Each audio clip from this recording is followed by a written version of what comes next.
Ito ang highway sa Noida, India, malapit sa siyudad ng Delhi. May kita kung gaano kakapal ang ismag sa lugar. Halos di na makita ng mga driver ang kanilang tinatahak. Kaya naman nasa at least 24 ng mga sasakyan ang na-damage dahil sa tuloy-tuloy na pagbangga ng mga sasakyan. Ang ganitong kondisyon sa India ay nangyayari kada taon, lalo na kapag ang siyudad ng Delhi ay tinamaan ng matinding air pollution.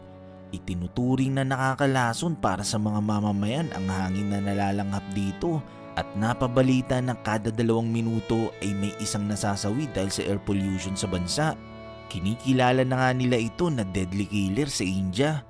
Katunayan noong taong 2017, halos nasa 1.2 million ang nasasawi dahil sa air pollution.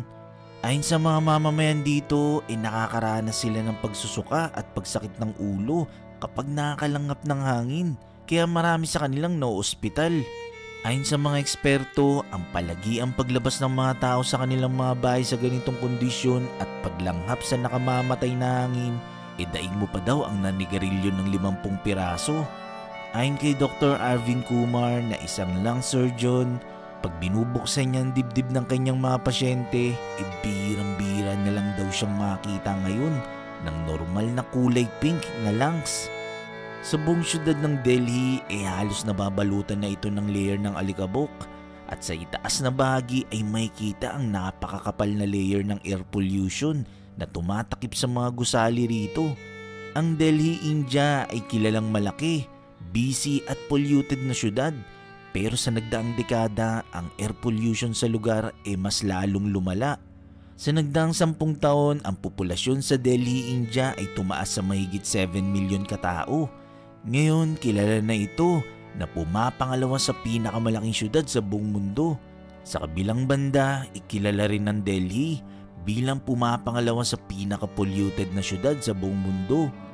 Dahil mataas ang populasyon sa lugar, mataas din ang bilang ng mga sasakyan na siyang nagbubuga ng usok at pinagmumulan ng mga alikabok sa hangin. At dahil umuunlad naman ang syudad ng Delhi, mas dumarami rin ang mga construction na siya rin nagpo-produce ng mga dust particles at maraming mga industriya na kumukontaminate sa environment. Lahat ng mga bagay na ito ay lumilikha ng pangit na kalidad ng hangin sa syudad ng Delhi. Pero hindi lang yun ang problema dahil tuwing tumatamang panahon ng air pollution sa lugar, madalas tuwing buwan ng October at November kada taon, naghahatid dito ng air pollution levels na lagpas hanggang 50 times na kinukonsidera na safe.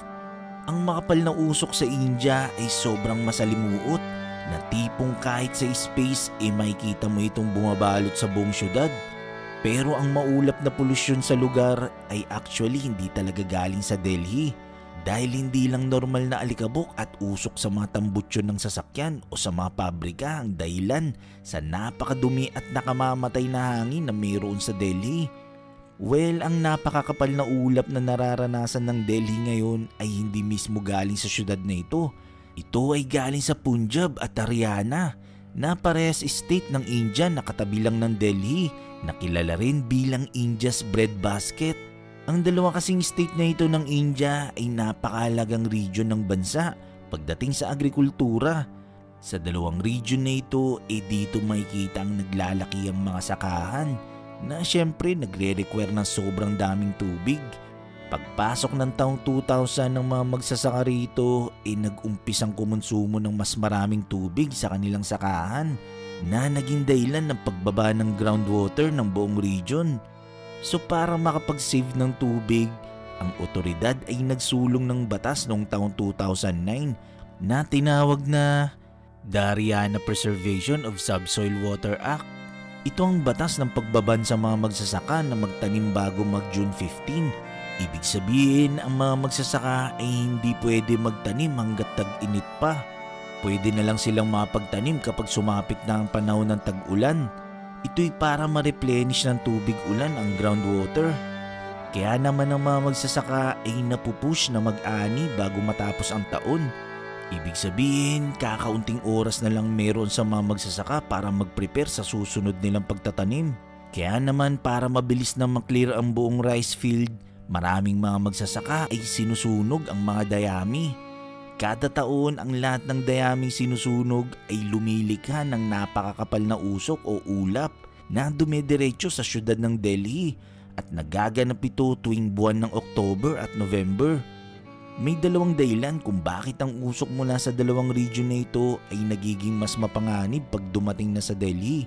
Una ay geography. Ang Himalayan Mountains kasi ay nagsisilbing harang kaya walang ibang direksyon ng usok kundi magtungo sa Delhi. Kaya salong-salo talaga ng syudad ang makapal na usok na ito. Pangalawa sa dahilan ay ang weather. Tuwing winter kasi ang malamig na hangin sa mga kabundukan mula sa Himalayas ay mabilis na bumababa sa syudad ng Delhi. Bukod doon sumasabay din ang warm air sa ibabaw na layer.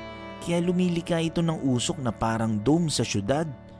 Ibig sabihin ang polusyon mula sa ground ay natatrap ng warm air. Pag dumating na ang usok mula sa sinunog na dayami ng mga magsasaka mula sa dalawang region, ay humahalo ito sa urban pollution at lumilika ng toxic smog na nag-i-stay sa buong syudad. At pag naghalo-halo ang lahat ng usok, pollution at hangin na yan, ay talagang magiging sobrang mapanganib at nakamamatay para sa mga tao. Noong November 2019, ang Supreme Court ng India ay naglabas ng desisyon ng agarang pagginto ng pagsusunog ng mga magsasaka sa dalawang state sa norte. Gayunpaman, magpahanggang ngayon hindi pa rin ito mahigpit na naipapatupad. Dahil pagkaraan lang ng 6 na linggo matapos ang paglabas ng desisyong ito ng Korte Suprema, patuloy pa rin nagsunog ang mga magsasaka ng mga dayami sa Punjab at Haryana.